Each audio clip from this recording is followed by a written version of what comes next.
All right, good evening and welcome to tonight's segment of the faculty lecture series. For those of you who do not know who I am, I'm Jessica Lardy. I am professor and director here and I coordinate the series. So thanks for attending tonight's lecture. Keep an eye out for the upcoming lectures. You can grab a rack card on your way out over there on the table, or take a picture of the poster right outside the door. The next lecture will be October 24th, featuring Dr. Paul Formisano of the Salazar Rio Grande del Norte Center. So tonight's lecture is presented by Dr. Colin Rydell, Assistant Professor of History from the School of Humanities and Social Sciences. Dr. Rydell holds a bachelor's degree in political science and history from the University of Denver, a master's and PhD from the University of Chicago. He completed a postdoctoral teaching fellow for 2 years in the history department at the University of Chicago. And most recently, he served as a visiting assistant professor just over a few mountains over at Fort Lewis College. Some of the prizes and positions that he noted for me was he won the Bessie Pierce Prize Preceptor of the Undergraduate Theses at the University of Chicago and was a research fellow at the Winter Garden Museum and Library. So tonight's lecture is titled Alcohol in Early Modern England and Colonial America, Social Stability and Political Necessity. And outside of my personal request to engage in libations, we weren't able to make that happen, so sorry. However, in his words, decisions regarding which alcoholic drink to imbibe are shaped not only by personal choice, but by large-scale factors, often imperceptible to the individual tippler. Social and political concerns have long impacted the popularity of different intoxicating beverages over time, and this lecture will look at the curious case of cider in context of early modern England and colonial America. Once a dominant fixture in the English drink trade and by far the most common type of alcohol consumed in colonial America, cider faded into obscurity for reasons that shed light on the condition of those societies, disordered rural spaces, and fluctuating state capacities. The lecture will end with a discussion on how similar factors continue to impact our modern intoxicants landscape. So help me in welcoming Dr. Rydell.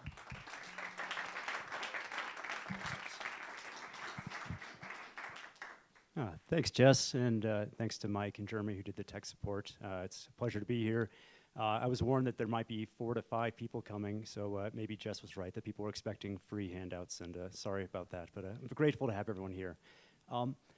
This project is something that I was working on a few years ago and left off about 2 years ago and would like to come back to now and complete. So I'm hopeful you're kind of coming at this midway, and so your feedback and questions at the end will be very useful to me, so thanks in advance. My background here, sorry, I'm kind of two-handing this, 3 different things.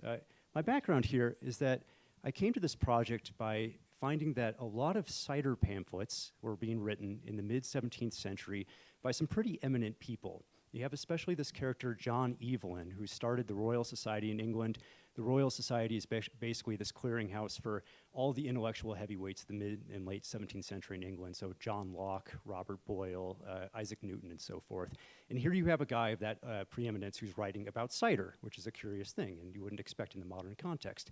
In fact, a lot of people are doing this, and so at the same time you're seeing this giant upswell in cider production. I was kind of curious and wanted to maybe have a dissertation that tried to match intellectual concerns with production increases. Sounded pretty straightforward.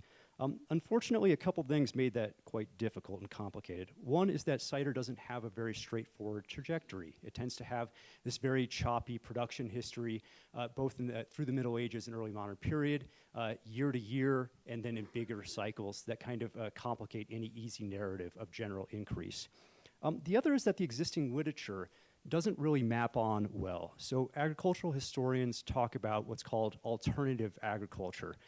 This is the idea that during times of agrarian recession, when the demand for staple products and above all grain diminished, cultivators turned to new crops, animals, and devised new methods. Basically, in plain English, what this is just saying is that when grain and meat prices, the two real staple good foods of early modern English diet, are low, farmers have incentive to go and try to grow something else. And one of those something else's tends to be things like cider. You get everything from beekeeping to flax and hemp and woad. There's a wide range of products that are being used, but one was traditionally called cider. Oh, that's very nice. Thanks. All right.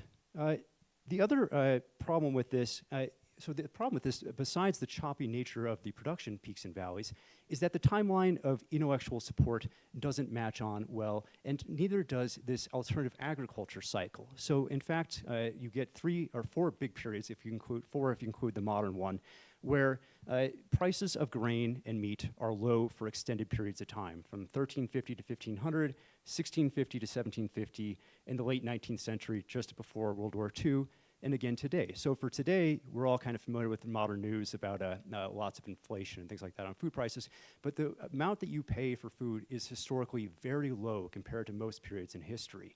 And so basically, the period that I'm interested in is that 1650 to 1750, which unfortunately comes too late for the case of cider. Cider really picks up around 1600, and so the intellectual writings, the alternative agriculture framework, and then as I'll show in a few minutes, things like technological innovations all come a little bit late. And so that kind of created this complication for my project. So today's talk reflects where I'm trying to go to square that circle, to try to make sense of why cider boomed around 1600 before all these other factors that you would have expected to take off. And what I'm framing this around is 2 big concepts of stability and legibility, and I'll explain what I mean by those in a few minutes. All right, so and then finally, by the end, I'll extend this effort to colonial America a little bit. This part is something I'm still developing, but I'll turn to that in a little while. We're familiar with alcohol in terms of personal kind of identity. We think of alcohol choice often as being a reflection of us, and so this is a relatively small scale way to kind of project ourselves onto the world. I can tell, this chart is slightly out of date, it's from 2013, but I can tell something about you, for instance, if you drink Robert Mondavi wine, if you order that out at a bar or a restaurant, that maybe you're conservative and very likely to vote. So this is obviously also correlated with things like education, socioeconomic status, whereas if you were to order Jägermeister, I might not know much about your politics, but I know that you're less likely on average to vote. And so we're kind of familiar with these things. These are just natural to us. Go ahead, please. This exists in the early modern period too, where you have big kind of structural forces that shape how people drink. For instance, this very rough divide in Europe that exists between wine regions represented in the red, yellow representing beer-growing regions, and spirit-based kind of drinking patterns in the blue. The yellow and red divide also happens to match on, kind of coincidentally. Historians have tried to make it more than coincidental without much success. It maps on to religious divides in the early modern period. The yellow tends to be Protestant areas, where the red tends to be wine-growing the wine-growing regions tend to be Catholic. So I would know something about your religious stance and your geographic area based partially on your wine or beer drinking in this period. But we can look at like kind of smaller scale factors back in this period too. Okay. For instance, people's politics tend to be shaped very consciously in this case by what they're drinking. So a few bad poetry, bad ballads here by these royalists, especially in the mid-17th century. So they've just lost the English Civil War, and they're either in exile or keeping their head down, unlike the king who literally gets his head chopped off. They are trying to console themselves, especially in drink. And it's one very particular type of drink. It's wine. Royalists drink the royal vine. And so you see a lot of kind of odes to wine. So let's read the left one. So it says, "Come, noble hearts, to show your loyal parts. Let's drink a lovely cup and banish care. Why should not we, which are of spirits free, drown grief and sack and cast off all despair?" All right, I don't mind the early English spelling here, but basically you can see the first 2 lines that people of noble stock, this royal stock, people with loyal parts, people who had loyalty to the king, drink sack, which is the early modern word for wine, often used, sack or fortified wine. So sack is what we would call something like sherry or port, a wine that's had distillate poured into it after the fact. This isn't merely a preference for wine, it's an antipathy towards the other drinks, especially beer, associated with these kind of rowdy, independent Protestants, these people, the kind of independent parliamentarians of the era. So the top right one, let then divines, if they would mend it, preach, against small beer only and no doctrine teach, but drinking wine no other vice dispraise, but beer and we may hope for better days. The idea here that the divines, the ecclesiastical hierarchy, the religious figures at the top of England should hopefully be preaching against beer and preaching in favor of wine. Finally, at the bottom here, this is from a slightly later era, but with the same kind of political dynamic, where we have another revolution coming in 1688 between the royalists and the parliamentarians. And here you can see a kind of a ballad against the the parliamentarian effort to tax wine more heavily. So the delights of the bottle are turned out of doors by factious fanatical sons of damned whores. French wine's prohibition meant no other thing but to poison the subject and beggar the king.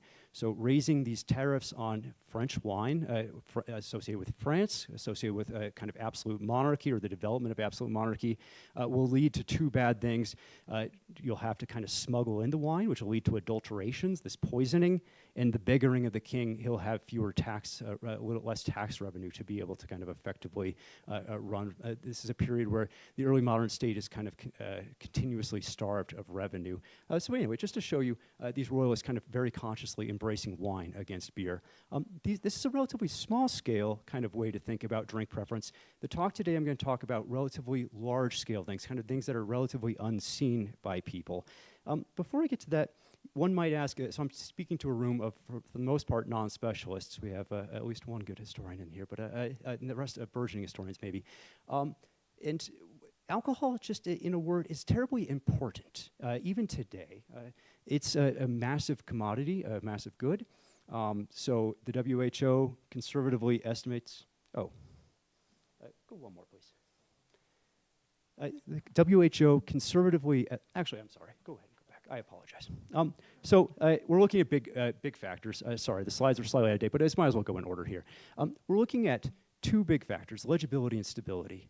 Stability, I think you all could understand. If I tell you that somehow cider is creating more stability in a rural landscape, you might question how that's happening, but at least you understand the concept of why, or what that means. Legibility bears a little bit more explanation. So this is coming from anthropologist and political scientist James C. Scott, who says that basically legibility is the impulse driving states towards rationalizing and standardizing what was a social hieroglyph into a legible and administratively more convenient format.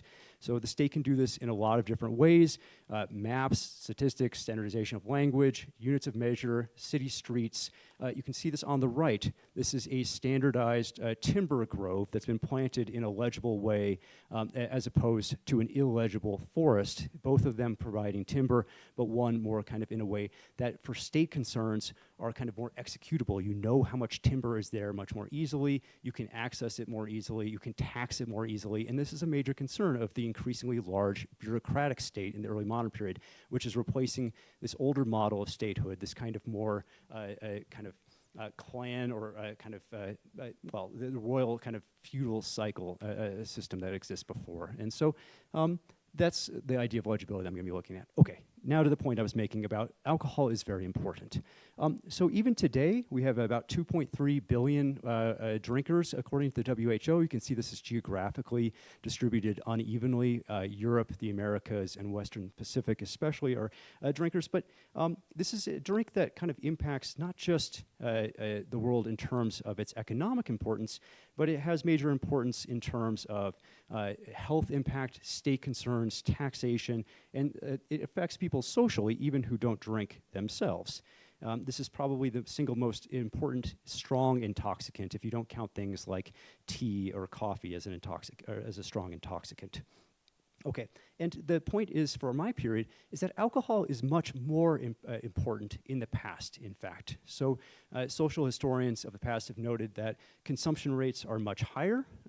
People are drinking in a lot more different spaces. So I love this painting by the Flemish artist David Teniers from the period. It shows a tavern scene, but people were drinking in all types of places that today would be less socially acceptable. For instance, at work. Laborers are drinking fantastic amounts by today's standards. On average, because we have good farm book records, we think daily laborers were drinking between 4 and 5 liters per person per day, and that's just the beer or cider that's being given to them by their employer. So that's not counting what they're drinking at home. This works out to, on average, about 1,000 pints per person per year. To put that into context with today, the UK in 2006, people consumed about 209 pints per person per year, and in the United States, it was 172 pints. So over 5 times the amount of consumption in the early modern period, which makes sense when you think about how they're using alcohol. It's a smaller amount of alcohol by and large. They're using small beer and small cider. It's something that they're giving to children, that it's one of the few effective ways they have to administer pain, to counteract pain. So they're giving it to pregnant women, for instance. And it's go ahead. It's something that you see also in food preservation. So there's not a lot of ways before refrigeration to effectively preserve food. One of the more effective ways, other than kind of some of these that are with the smoking salt and sugar and so forth, is vinegar, which is made from alcoholic products, but that takes a lot of effort as well. The last thing that's really important is fermentation. This is an effective way to basically sustain calories in fruits and grains throughout a long time period that otherwise would spoil.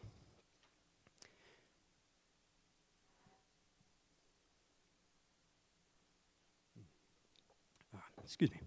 All right. So another way in which alcohol is being used is also as payment. What's the so-called truck system? So laborers receive about 20% of their wages on average in alcohol. So the alcohol being given to them by the farmers is considered part of their payment. And you see farmers kind of vie with each other. They put advertisements out. There's lots of nice ones from the 19th century, kind of arguing that our farm is best because we brew the best beer for you, and trying to kind of compete with better labor, or for better labor, based on their alcohol. Medical authorities at the time think this is a good thing, that cider, for instance, is considered in Galilean medical thought a cooling agent. So if you're toiling out in the hot sun, you're more likely to kind of feel cool and refreshed using alcohol throughout the day.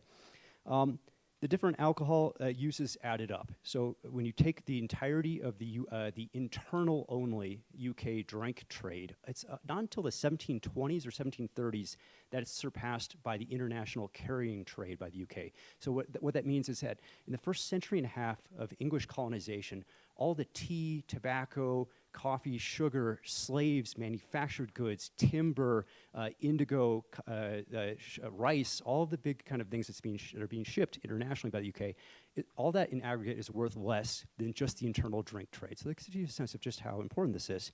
It's not merely important, though, in terms of economic impact. It's important in intellectual terms, in ways that is a little bit foreign to us today. So they have in the early modern period, mechanistic notion of how environment shapes people. We still think that's true today. You think maybe perhaps that you're a different person by virtue of living in Colorado near mountains than you would be if you lived in a coastal city or the middle of Kansas. So we still have this notion to some degree, but they really believe it back then.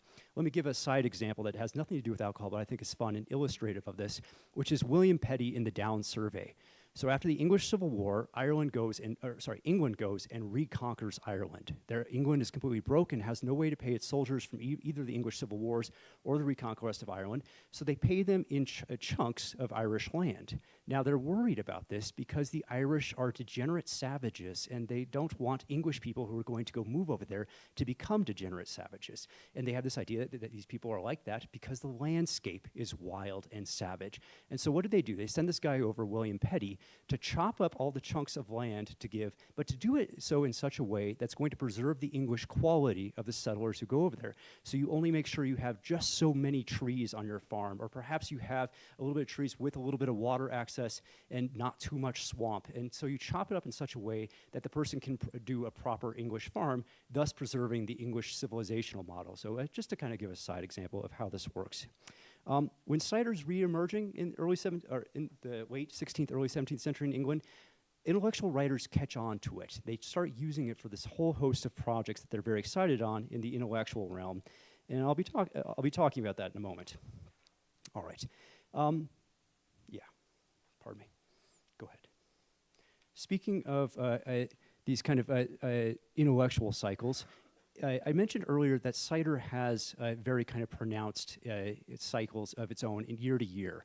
So for anyone who's ever had an apple tree in their backyard, you know that sometimes you'll have what's called a hit and a miss year. So basically what happens is that if you have a year with lots of fruit, the buds are already starting for the next spring at the same time that all that fruit is on the tree. And the tree is so strained with effort that it produces fewer buds the next spring. And so if you don't trim your fruit properly, or you kind of, if you don't make a kind of year to year, if you don't try to even it out by cropping some of the fruit ahead of time, you'll have these really pronounced cycles year to year. And you can see that, for instance, in the excise cider statistics, just from a relatively short range.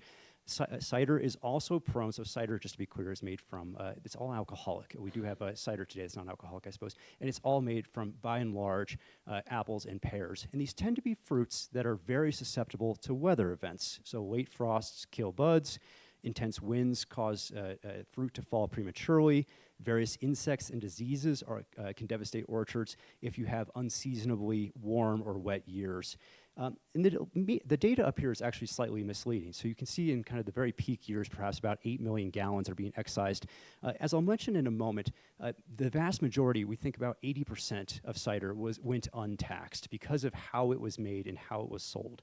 So this just gives you a glimmer, but it's enough to show the cyclical nature. Okay. What we're really interested in, though, for this talk are the longer-term cycles. So these three maps, and then I'll show the next two in a second, look pretty straightforward. This equated to months of dissertation, digging through probate records and manor accounts and all this, basically just to try to recreate where cider was grown, when, and at how much. But what you can basically see in these three maps is that both the geographic distribution of cider is changing and the intensity of cider is changing. The data isn't really good enough for the first period in 1100 to 1400 to know exactly how much it fell off, but we do know very certainly by the end of 1500 that cider is is increasingly a marginal concern. In the early period, there are lots of accounts of cider being grown at monastic estates. They're shipping it across the channel to France. It's a high luxury good. It's being consumed by basic farmers, so it's also a low kind of a status good. And it's being grown, as you can see, very far north. This isn't until the Little Ice Age, we get climate change in this period too, that knocks down the ability to grow apples very effectively at that northern latitude. But you can see it was a very kind of significant article, especially in the kind of trade regions of Kent, Sussex, and Southampton and so forth. But by 1500, something happens. And so, go ahead. And this is kind of a big puzzle, because not too long after, just about a century later, it reemerges very forcefully. So more cider was made in this next period than in any other area, but in new areas completely. It shifts to the West Country. And then again, by 1750, you see a massive decline. You can continue these cycles to the modern day. So after cider kind of declines through the early 20th century, we're just in the last 40 years experiencing a bit of a revitalization. It's come more recently in the United States, perhaps about 20 years ago is when cider became a big thing. In the UK, it's been kind of revitalizing since about the 70s or 80s. Okay, go ahead. Thank you. All right. So what's happening that's driving this? A few different things are coming out of the cycles at this point.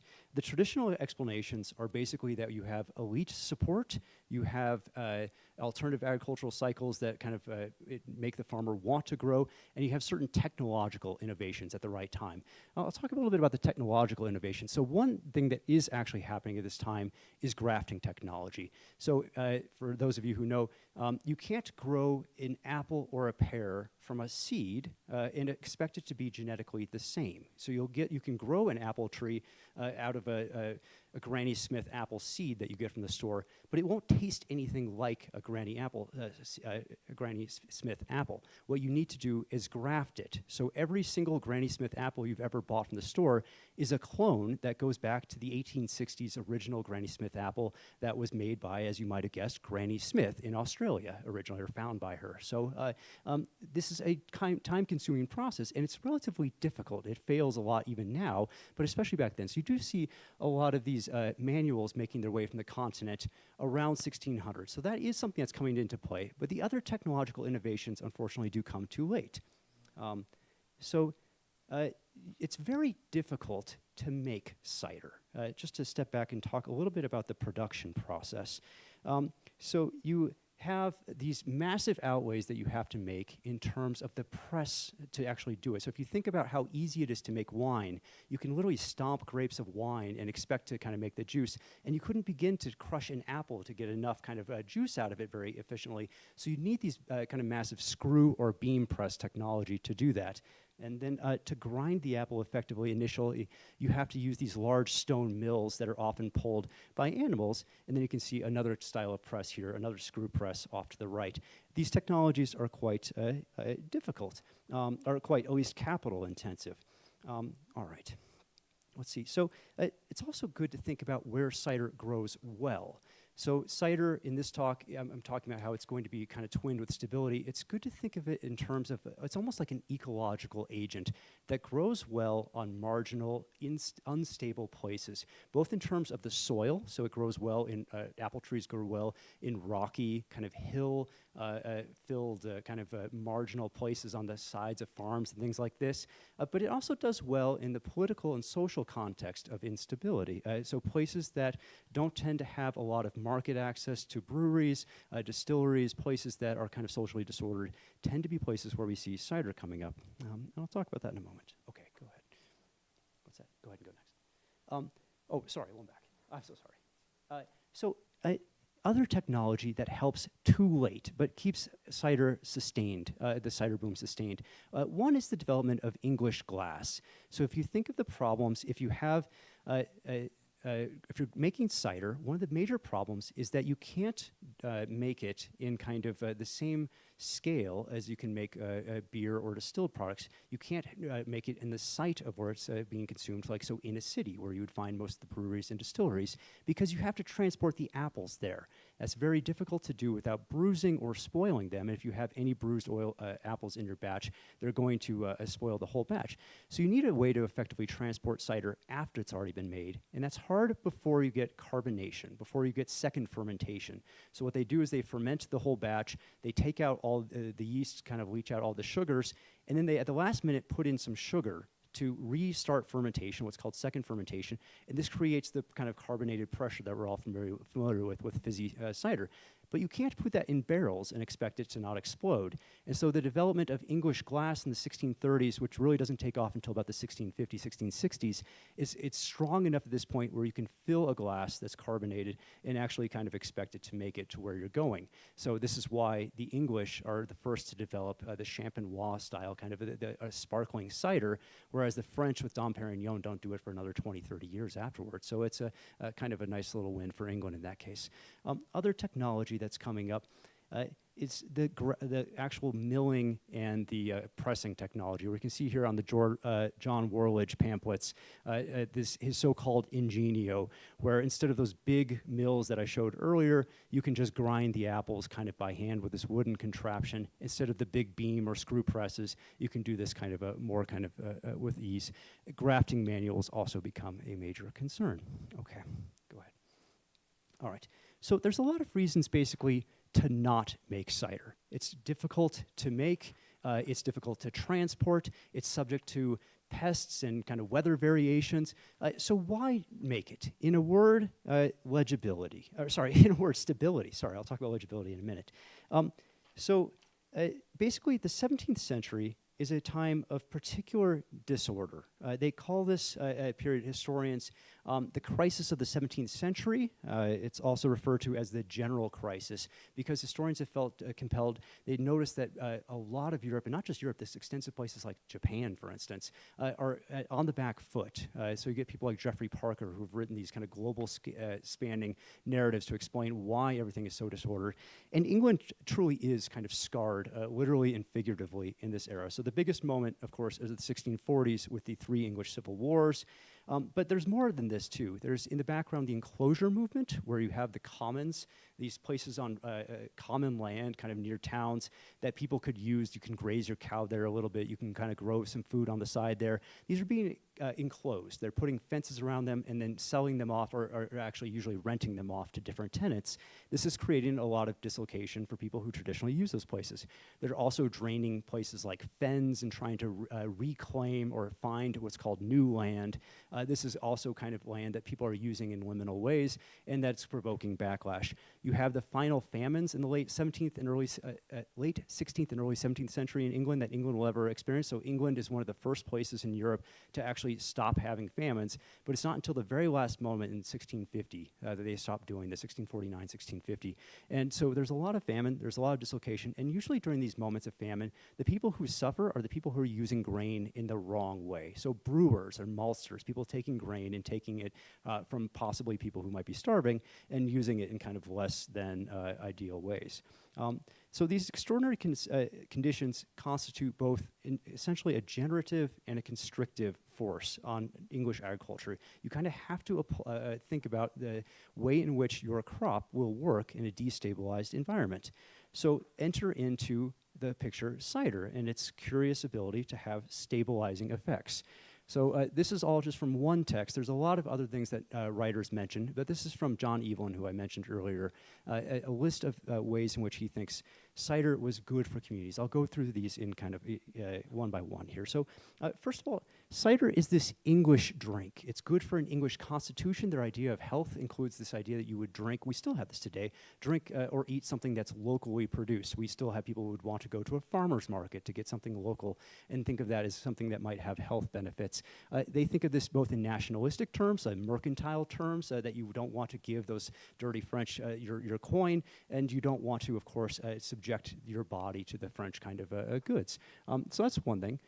The next is that they're very worried about general timber, the sense that they have, which isn't actually correct, that England used to be covered entirely with forest, and that they think that this is kind of going away in their period, and they especially think about this problem in military terms. The Royal Navy is going to suffer for a lack of timber resources, and so cider helps this problem from two different angles. It reduces the need to brew and later to distill, because both of those processes you have to use fire, you have to burn timber, and also, of course, cider produces a lot more trees. You need the extra trees, so it's helping in two ways there. Cider is also an alternative to grain-based alcohols. So what this does is mean that you can save your grain in years of famine instead of needing to put that into beer or eventually distilled spirits. You have this on hand, and that cider will somehow be kind of more effective towards famine relief. They're also thinking about this cider in religious terms. So as efforts to consolidate farms, to do this enclosure movement and kind of go on, they think about how to use the so-called wasted spaces. So if you have enclosed spaces, that means you have a lot of space that's being taken up by fencing, which isn't terribly productive space. And so they come up with this idea that you should you should grow hedgerows, productive hedgerows around your land, and that this will be things like cider, which grows well in marginal spaces. And so you can use this to kind of grow. So there's an economic benefit, but they think of this in primarily spiritual terms, because in practice, it's very hard actually to kind of go around the edge of a farm and to pick apples. It's much more effective to do this in an orchard. And so what they're really thinking, though, is that if you don't have the wasted spaces, it's going to help recreate the landscape in this kind of productive way, and that will mechanistically kind of help people be more kind of spiritually wholesome. It was also spiritually wholesome for them in the sense that the way you grow cider is that you don't just put a normal cider apple rootstock in the ground, you graft it to crab apples. Crab apples are a worthless commodity otherwise in agriculture. Hogs won't eat them. And so it's taking this useless agricultural good or useless plant, and it's fulfilling God's will that everyone should have dominion over all the earth, and it's taking this less useful product and making it somehow useful. So cider fulfills these kind of spiritual needs. I focused a little bit already on how it returns a higher return, supposedly, because you'll have this kind of additional furniture, basically, around the side of the farm. And then people think that this will help alleviate poverty because in dear times, people can actually go and pick the apples very easily, and you shouldn't mind that if you're a farmer. If now and then there's some poor relief element to this, that people can kind of help themselves to the crop a little bit more easily. Finally, people are thinking about this in terms of health. We've talked about the Galian system briefly, where prior to this, medical opinions are that cider is very terrible for you. And John Evelyn is fighting against that in this period, and other people are too. They think that cider, they associate it with trees, with the countryside, and they think about long life that people supposedly have. John Evelyn's very worried about things like pollution and smog. He has a whole track about the smokes of London in this period, and he has this idea, which turns out to be right, he doesn't really understand how it works, that trees respirate and somehow scrub the air, which is actually true. He associates this with long life. So cider gets this kind of association as well. All right, so the impression that someone's left with when assessing these various cider rolls is that it helps play a stabilizing role, potentially, in the mind, at least, of people promoting it in the English countryside, or in the elite level as well, in the urban spaces. Cider's clearly appreciated for its economic potential, but the value to cider promoters was also kind of directly tied to this longer list of concerns. All right, go ahead. However, some of the qualities that make cider very good in terms of stabilization make it correspondingly bad in terms of state legibility. So if you are a state that prioritizes knowing where things are being made, how they're being sold, and how to tax them especially, cider's a nightmare. So cider for centuries exists outside of the normal state and church taxation regimes because it's made usually in small batches on site. It's consumed that way. And because of for complicated reasons, you have this prerogative of English gentlemen to not have their estates searched. Cider is only taxed at the point of sale, as opposed to beer making and distilling, which is taxed at the point of production, which is much easier if you think about it. If you're a tax person going to a single brewery, it's a lot easier to just count up how many gallons of beer someone has and tax that, rather than trying to tax a person every time they sell a pint. So cider has this dynamic, and it's not until 1763 where they try to undo this. These are the same forces that are impacting the Americans in the run-up to the Revolution. The 7 Years' War is disastrously expensive for the British Empire, and so they have to pay for it somehow. One of the ways they do that is they tax the American colonists on all the new ways. The other way they do it is to tax people back home in all these new ways. So they try to excise cider at the point of production, and this produces this massive backlash. In fact, cider, they roll back because of all these protests, how it's being taxed just 4 years after it's originally promulgated. This doesn't stop just because the taxes end. The illicit nature of cider, because it's so distributed, you get what's called these cider sheds. People sell cider in kind of off-site places. You see these through the 19th century. Peter Clark, this wonderful historian of the English Ale House, talks about contrasting these kind of relatively staid, prominent English inns and ale houses and taverns with where one would drink cider, these kind of illicit spaces. And so I have to trove through, I don't have to, but I get to, I should say, look through all of these different quarter session rolls. This one's from Taunton in Somerset, where you can maybe make out that the person's being accused of having sold cider illicitly, and he and his friend, in this case, two of them. So you get all of these accounts of illegal sale of cider, which kind of interestingly tend to be women. The gender breakdown here, it does tend to be women. But they're going at trying to tax it a little higher. They're trying to shut down the places of sale. They're also ending the truck system, the state that is. They're trying to make it illegal to pay people, and they finally do outlaw it outright in 1871 in England. It's not until the 1940s that you see it really go away. But the state is kind of really clamping down in all these different ways to increase the legibility of cider. Finally, the British tariff regime tends to prioritize other types of alcohols. So they, especially when it comes to distilled spirits, they promote English grain and West Indian molasses, sugar, as the distillate for rum or the grain for gin. The idea here is that they'll get either cheap beer, which is kind of considered wholesome. I love this William Hogarth series, contrasting, because you get these knock-on effects. They make distillate so cheap, they make cider expensive essentially, and they make other distillates so cheap, but what they end up doing is making gin incredibly cheap. And you get this whole gin craze, the problems kind of associated with heavy spirits drinking, and this becomes a moral panic in this period. Okay, so even though cider makers were surprisingly effective in resisting a lot of these efforts by politicians and excisemen to impose legibility, the state did make significant efforts in this period, and this helps explain some of the per capita decline in cider production between 1750 and 1900.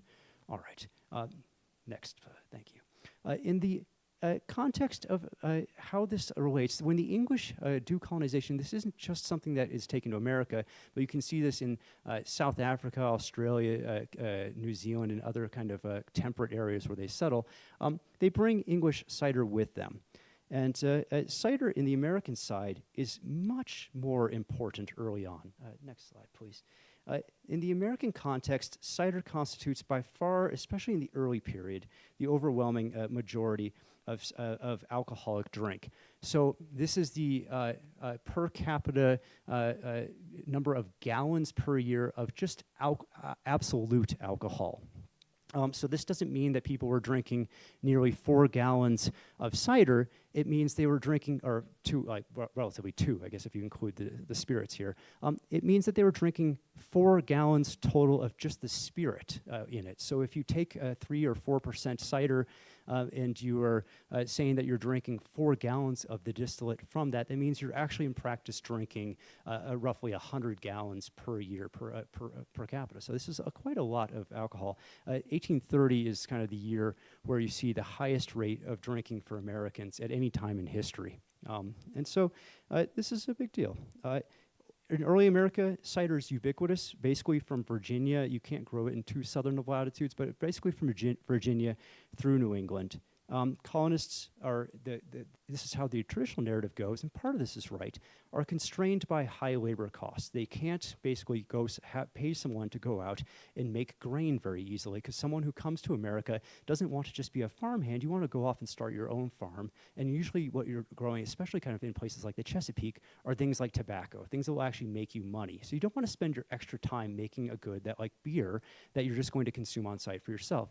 So what you do is you strew some apple seeds. You're not making good cider like the English people who graft, and you're making some kind of rough cider after the harvest season is done. Usually you can get your grain out in time to then go to the apple harvest, and you can then at that point actually do cider production.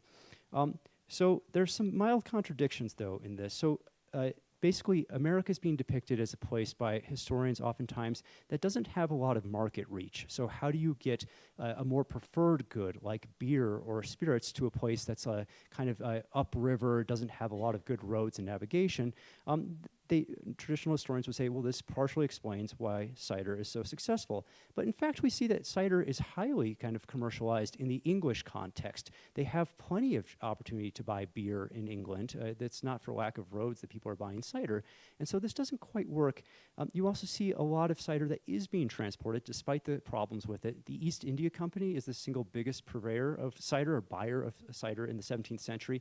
They buy it for their long voyages because they think it helps cure scurvy, and they're partially right. Cider is an anti-scorbut for the first couple weeks. It tends to fall off and not be medically useful after the first couple weeks. They don't really realize this, but it does help for a couple weeks, until they figure out that preserved lemon or lime juice is much more effective. Eventually, they'll use that instead. But you do have this good being transported fairly long distances, including within America.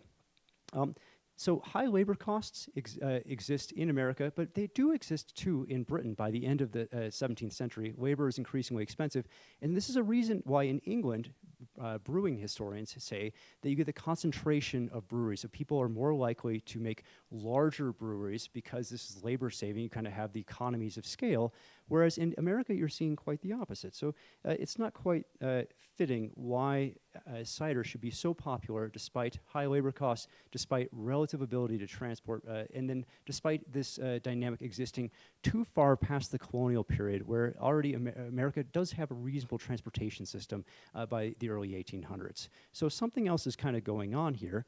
And I would argue that the English example basically should make us more skeptical of the traditional explanations for cider's decline in America. So cider prospered in a highly marketized early American landscape. You see kind of the early adoption of cider by colonists. It has this overriding concern.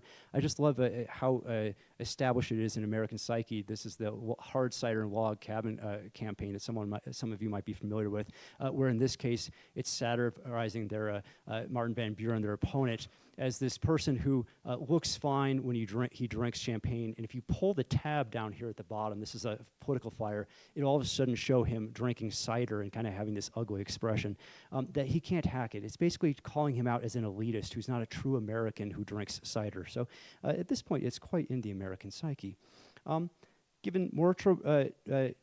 Given robust cider trade networks in early America, cider looks like less like an imposed choice and more like a commodity that filled roles beyond the narrow subsistence and economic rationales. So the virtual disappearance of cider after the 1830s, it was so totalizing that Rohrbach, the guy who the early American alcohol historian who summarized all the figures, he didn't even continue to quantify how much cider was being made after 1845.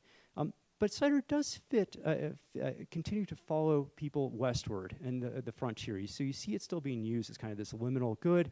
For instance, it makes a big splash in Colorado out by Fruita. The western slope becomes a big cider growing region up until the advent of Prohibition. All right. Go ahead and go one more. All right. So in the modern context, we've somewhat reemerged. We've seen cider somewhat reemerge in the recent years. And this should tell us something about our own times, about how this compares to what I've been talking about, perhaps. We have these modern-sounding expressions of things that we care about on the health front, for instance, organic and local or slow food movements. These wouldn't have sounded that strange to early modern English people who were thinking about cider. And so I had originally a little bit more to say about the modern intoxicants landscape, but I do want to kind of, maybe we can end there with a discussion on the Q&A, but just to end with the idea that concerns about why cider is coming back may not actually be just a matter of personal choice and economics, but that some of these kind of concerns, these stabilizing concerns that were so wholesome for early English people may combine or may relate to us today. Okay, thank you.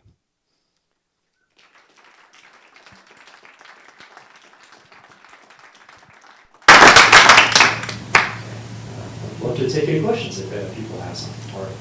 Again, since I'm just writing this, this is midstream and me doing this project. If people also have things that they didn't quite understand or would like me to explain or suggestions, I'll take those too. Yeah. I was just kind of curious, the early modern English cider, is that like an experience of contemporary cider to drink that, or is it like molassesy, or like what's the deal there? Okay, it's much rougher.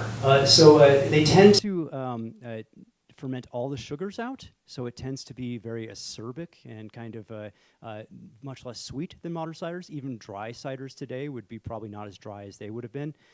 They do tend to be still, so not so you only have your market rate cider, your really kind of luxury product that you care about shipping somewhere.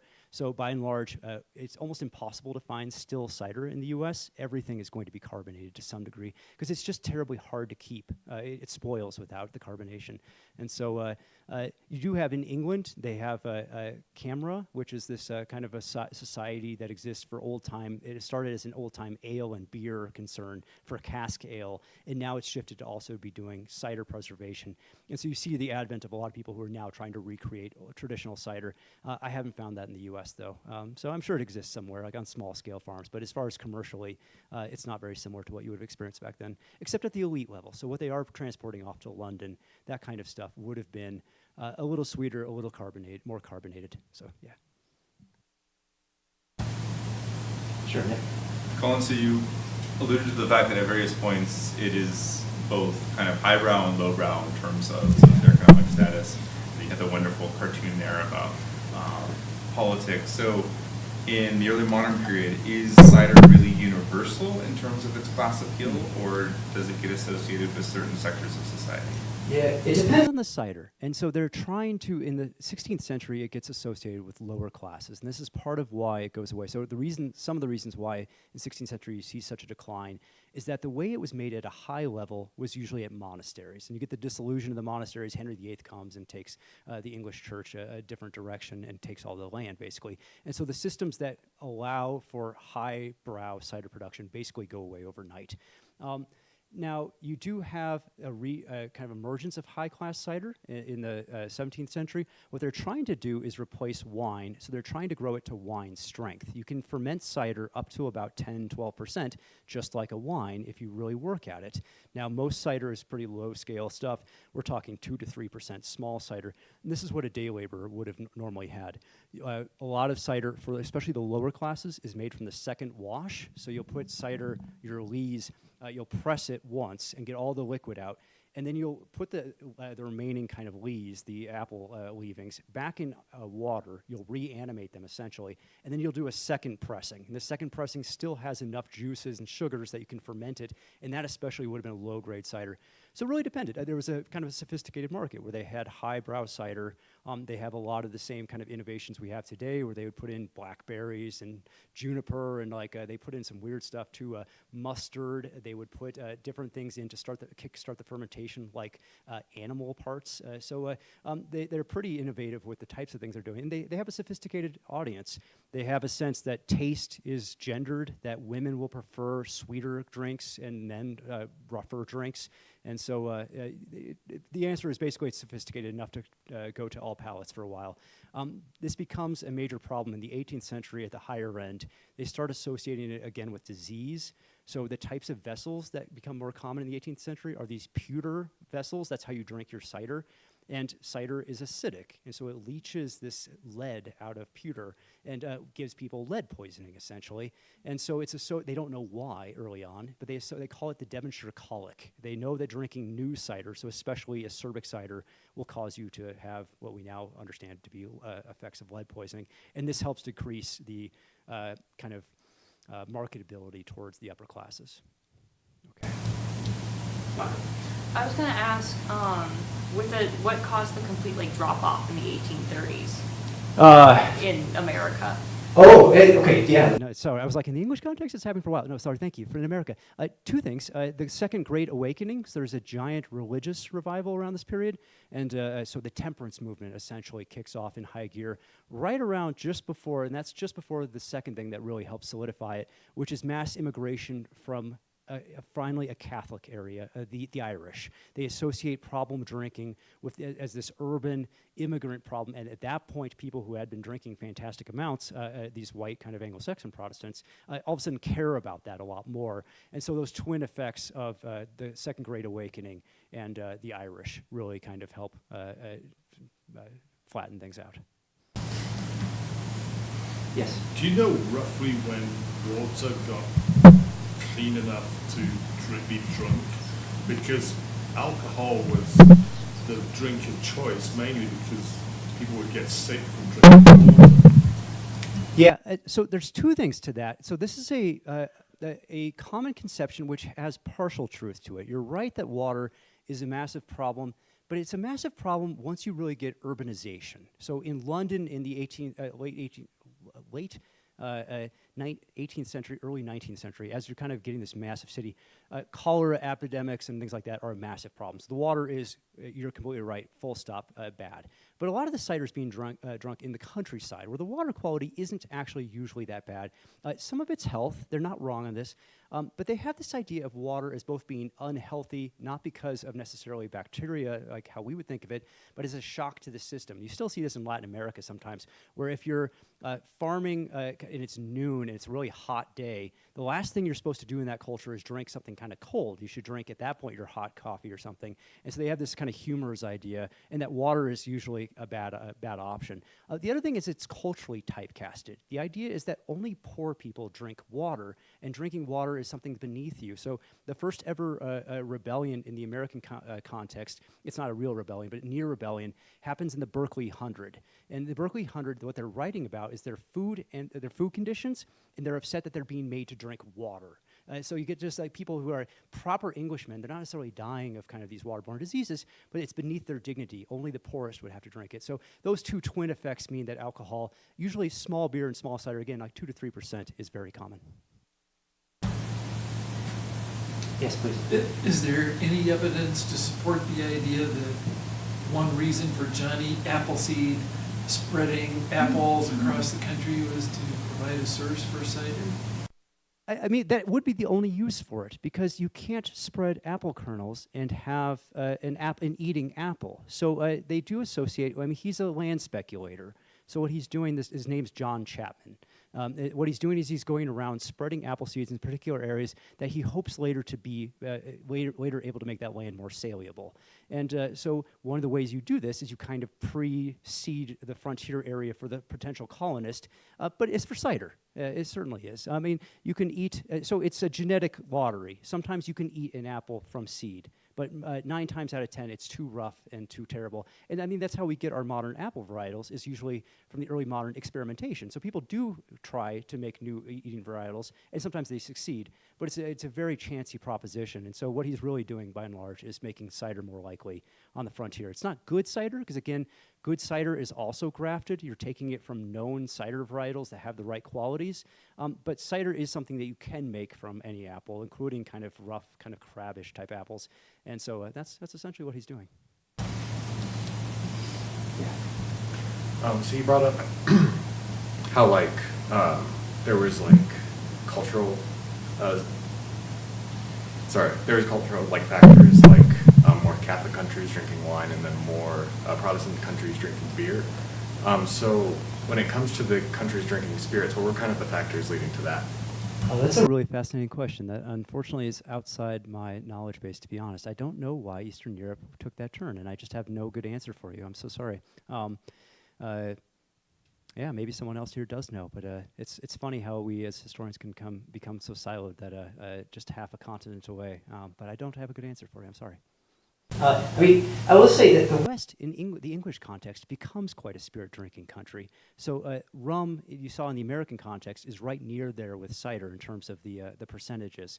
But that comes quite a bit later. It's not until it's considered spirits in the English context are a medicinal product that you do have distillation early on. So in the Middle Ages, you'd get a certain tincture that had been distilled, but it's not a mass consumption article at all. So it's not that they're not aware of it. It's just that they're not consuming in mass quantities this kind of product. So, sorry about that. Thanks so much. Yeah, so at one point you mentioned that at a certain point the majority of people who were accused of illegally producing or selling cider were female. I was just kind of wondering what the reasoning for that would be. So beer brewing and brew selling were traditionally women's work in England. It's not until you get the advent of hopped beer coming from the continent, and this happens in the late 1500s, early 1600s. You have a series of wars, religious wars on the continent, where English soldiers are going over as primarily as mercenaries, and they're coming back and they're bringing their taste for hopped beer with them. Hops is being imported in the early period, and a lot of English people kind of hate it because it's this kind of foreign substance. But to use hopped beer, you need a bigger capital expenditure. It's hard. You can't just grow it easily. It's kind of a fickle crop. And when you just brew normal beer, when you brew ale, not normal beer, sorry, non-hopped ale, you can just make this in the household. You don't need a lot of specialized equipment. You don't need to heat it. And so this is basically home brew that women kind of do, and they're the primary point of sale. Oftentimes, sometimes kind of illicitly. This is a thing that it's hard in this period. Taverns and inns are licensed by the Crown, and they're licensed very few of them. Basically, the Crown tries to restrict how many places, like in London, that you can actually buy alcohol. And their number that they license are so fantastically small compared to the demand that in practice you get tons of illegal places that are operated by women. These become associated with things like, for instance, prostitution as well. But in the period where you start getting hopped beer, you're getting these giant breweries. The capital expenditure is such that women don't, they can't compete in this. They're basically, this traditionally female preserve is stripped from them and made into a male preserve. And So yeah, with cider, it's kind of the way in which it's made. It's small scale. The capital outlay, despite the presses being kind of expensive, you can do that in small scale ways. You can actually use hand beaters. You go over to your farmers who might have the press and share kind of a press. And so this becomes an easy way for women to re-enter the workforce in that specific context. And so they tend to be the point of illegal sale. Thank you. With this being your midpoint of your research, what do you anticipate or what do you hope to find and be your end product? I think there's something interesting about the American context where the frontier doesn't end in the colonial era. It just gets continuously pushed westward. And I have now not enough, but I have a good deal of information about the colonial period on the eastern seaboard. It'd be really interesting kind of to see how this plays out as people move westward. So that would be one area that I want to look to. The next is that I've started looking more internationally, and so I have a decent amount of transport documents and early kind of farm book documents from Australia and from South Africa. It'd be fun to put a more kind of global British imperial colonization spin on this, showing that this isn't just something very specific to the American and English context, that something about cider replicates itself in new places, new times, and that there's more than just these two places. So those are the two areas I'd like to look. All right, I think we're finally time. So maybe I'll go to enjoy the Broncos game. Thank you very much.